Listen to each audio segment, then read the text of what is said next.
Hi, I'm Annika Johnson from Al Johnson's in Sister Bay. I hope you enjoy my new video series called Door County Girl. These are stories of my life, the people and places that I love, and of course how we all survive here in northern Wisconsin. You can come back as often as you like, but don't forget to subscribe to Al's YouTube channel. I'll be posting lots of really cool new videos. So let's go!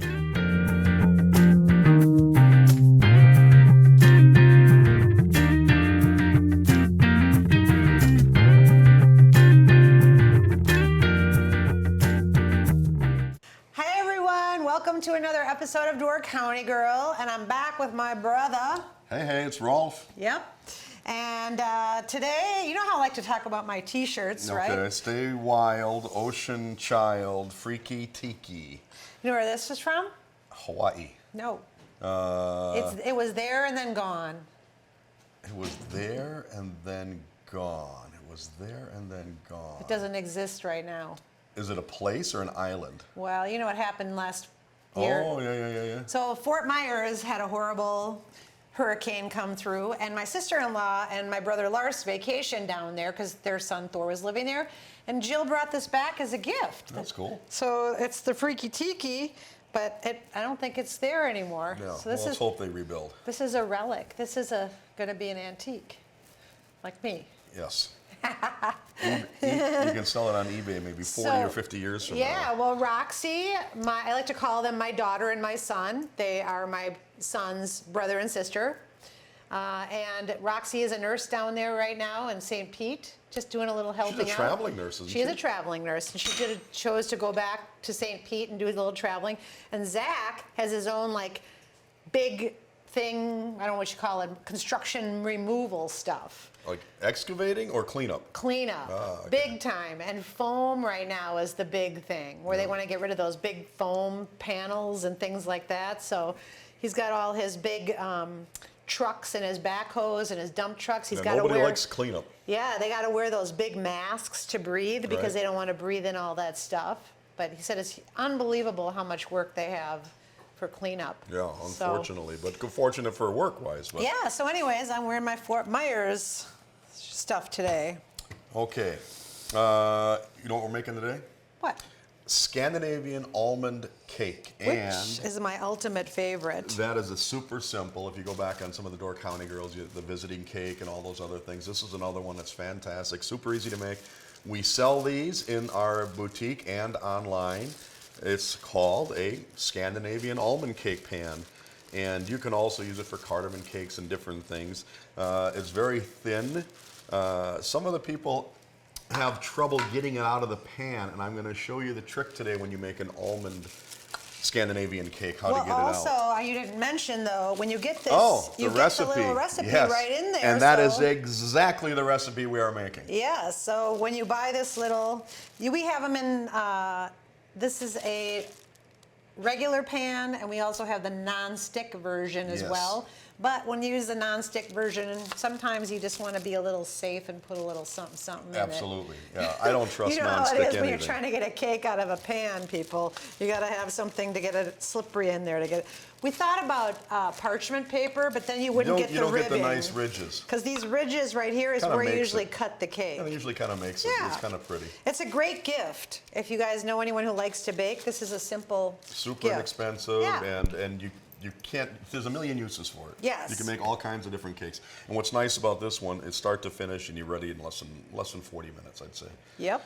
So anyhow, we're going to follow this recipe pretty much to the T, with the one exception. I'm going to show you how not to make it to stick in the pan. So we're going to start out with 1 1/4 cup of sugar. I'm going to hand that to you. I get to be the stirrer. You're going to be the stirrer. Then we're going to add 1 egg. Okay. And actually, what I would like to do rather first is let's mix the egg up first, and then pour it in there. So it's broken up a little bit. Whisk it up a little bit so it's not a lump. And then put it in there? Yep, go ahead and put that in there. You're going to use 1 1/2 teaspoons of almond extract. You can go overboard a little. Well, I'm gonna guess at the half, which means we're gonna be a little heavy. Yeah, my mom says you should put some more almond in Yeah, there. even Taste Mom, I it. put the bottle in. I still don't taste it. So whisk that all up. And then we're going to add a 2/3 cup of milk.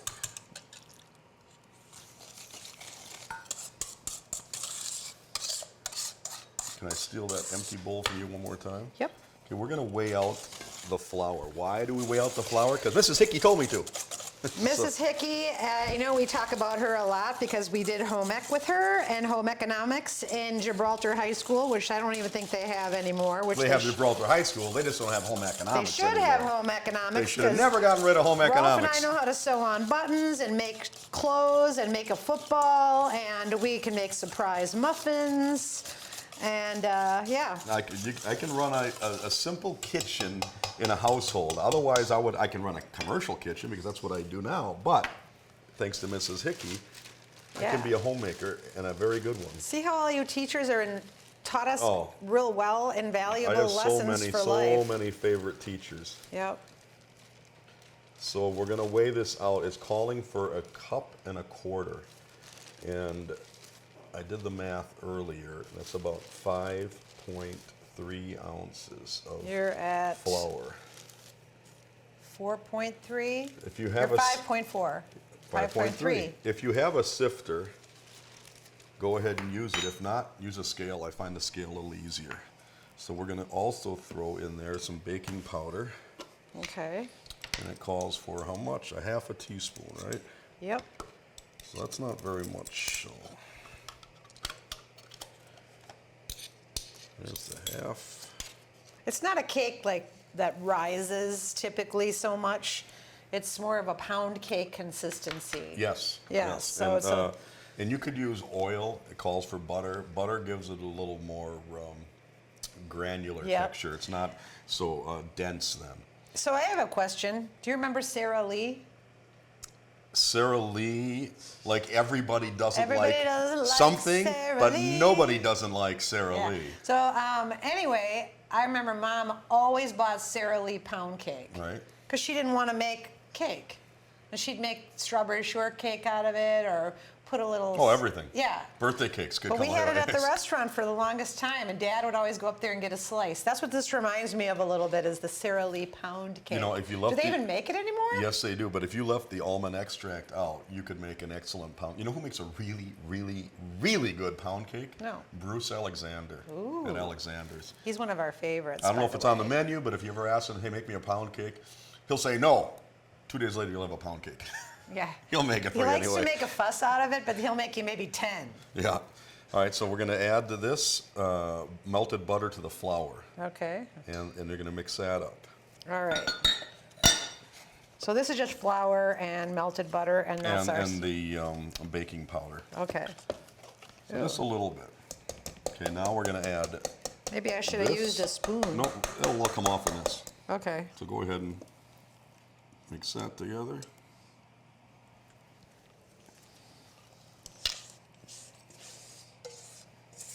Scrape out all the good stuff, the butter, All the good butter. the sugar.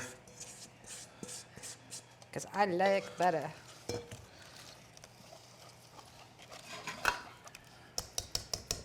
It's got some, there's a big lump in there. Yeah, let me do that. It'll come out. It's in a cage, it's like caged in there. Not anymore. Oh, there we go. All right, now I'm going to show you the trick. Okay? So you can get yourself some of this baking powder or baking spray with flour in it. You could use regular and just maybe sift a little I flour didn't even know on top. they made it with flour. Yeah. Interesting. And you could use this a lot. Well, actually, a lot of times I use the butter, but I'm going to use this. And here's going to be the trick. I take some slivered almonds. Oh, you put them on the and put it- bottom. because it's an almond cake, right? Instead of waiting till you get it out and because there's nothing to stick it to. Yep, unless you use an egg wash. It just has to be on the bottom, yeah. just like that. Oh my God, look at And him that's all it. smart. Ooh. Boop, boop. Thank you, Internet. Rolf's, But I you know, Rolf's mistress is YouTube. it was trial and error, and I couldn't. It stuck so bad every single time, and people, it didn't stick for me. But then finally, I'm like, you know what? It's not going to stick ever again. Now we just pour the batter right on top. God, that's smart. Get it all out. Perfect. That's it, right there. And then we're going to throw that in the oven at Look at how simple that looks. 350 degrees for 40 to 40 or 40 to 50 minutes. Perfect little recipe. You don't want to sprinkle a little extra almond there? You could, I suppose, but we're going to tip this thing upside down so anyway. no one's going to see it anyways? Yeah, and you kind of wanted that. You want that kind of brown crust to develop. You don't want to over almond it. Mom couldn't over almond it. So you know, right? If I'm making this for Mom, I'm going to probably I'm going to put at least this much more in there. So go ahead and throw that in the oven. Okay. I'm going to put that in the oven. And how long do we put it in here for? About 40 minutes. 40 minutes. Don't tip it. I'm trying not to. Okay. All right, now, like in Bewitched, twinkle your nose and reach back down in the oven. And we took the liberty to making one earlier. Careful, you might burn your hands there. It's pretty hot. Whoa, whoa. But the only thing I did that was different now with this one, I did take a little knife and I went around the edge to make sure it wouldn't stick. That one doesn't give you the trouble, but this one's just going to come right out. Oh, and we're going to put it on. Oh, I got to talk about Yes. this. Okay, so I found this like little blurb on the internet the other day, and it said something about Swedes. Like, what is Swedes all about? One of them was melamine. Melamine? Oh, the plastic that they make. Yeah. If you're Swedish, you all have these melamine plastic trays that come in almost any design you can think of, which we sell quite a few of them online or in the boutique. Do you remember we had blue and white plates at home growing up? Yes. Do you remember those? The long ones. Yes. For the ribs and everything. Yep. Yep, when we had dinner. And they were all made of this material. Yeah. That's crazy. We also have really beautiful porcelain ones that are gorgeous. They have dollar horses on them in there, And this one, they're of more course, traditional. is rose mold. Yeah, so if you're clumsy and you don't want to break something, it's this. But I kind of like the glass ones. They're more traditional. But anyways, if you're traveling, this one's going to come in handy. and it makes a good gift. So right now, if it was Mother's Day or something, I'm going to make her this cake. Oh, you know what's when you talk about a gift, if you're going to go to somebody's house, if you bring one of these along, you're going to be a hit. And you'll be invited back. Yeah. Probably. As long as you keep bringing that Even cake. if they don't like you, they just want the cake. Yeah.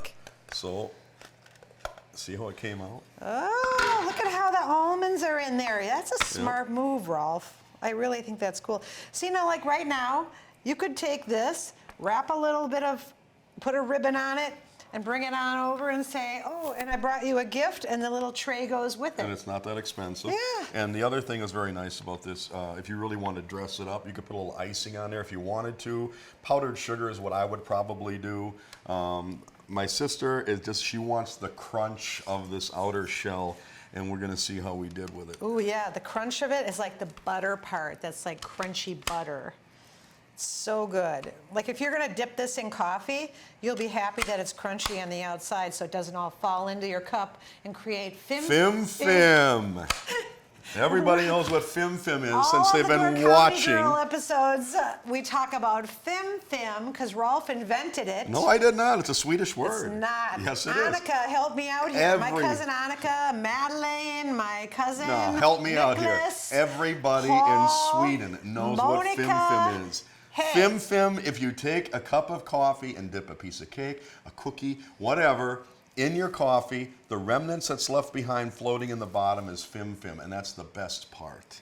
It's like, Always take that last sip. Yep. It's got little crumbs on the bottom. Wait, so you I can thought make you your would go for coffee. the end piece because that'll be the most I'll go for the crunchy. end. Yeah, the crunchy piece. So we're only missing some coffee. I can hear it crunching it. Super crunchy. I love crunchy. This is good. But you know what? I'm saying crunchy. The cake is not crunchy. No, it's just that. It's the outside that's nice and crispy, and then the inside is nice and squishy. And you're right, it does taste very similar to a pound cake if you were to describe it. But could you just imagine lemon extract, orange extract, or in Mom's case, You can invent a new cake each time you try orange the recipe. rind. Yeah, it's fantastic. Simple little thing. Pick one up. You can't go wrong. Give them as gifts. So we did do surprise muffins once. You could probably even put some jam in there. Or good idea, yeah. Half full, and scoop a little surprise in there, and then top it off. And then it will be a surprise Scandinavian almond cake. Almond cake. Scandinavian cake surprise. So anyhow, when this is said and done, we gotta have some coffee with us. All right? Yep. So, Fika. anyway. Everybody knows how to fika by now. We talk about it all the time. Fika time. Fika is coffee, tea, any time of day. A little something, something to go with it, and this is the perfect little something, something. Absolutely. Right? Well, Rolf, you did a good job. That was a new thing for me when you put the almonds on the bottom. I've never seen that. We'll have to tell our friend Pipka. She makes really delicious I wonder, cakes. well, she might have a different way of keeping it from sticking. I don't know. I'll have to ask her. You'll have to talk to her about that. Anyhow, that makes it, what, I don't know how many episodes this has been of Door County Girl. It's quite a few, more than you think. 1,000. What? No, come on, now you're exaggerating. Told you a million times never to exaggerate. I like to blow up things a little bit out of proportion here. Anyhow, don't forget to like and subscribe at the bottom of the page, and you can get some more delicious recipes or learn about some cool people up here in Door County, Wisconsin. And silly stories that we tell. Yeah, and you can all enjoy fika with us. Yeah, and let's push for the Fim. Yeah, Vote for me.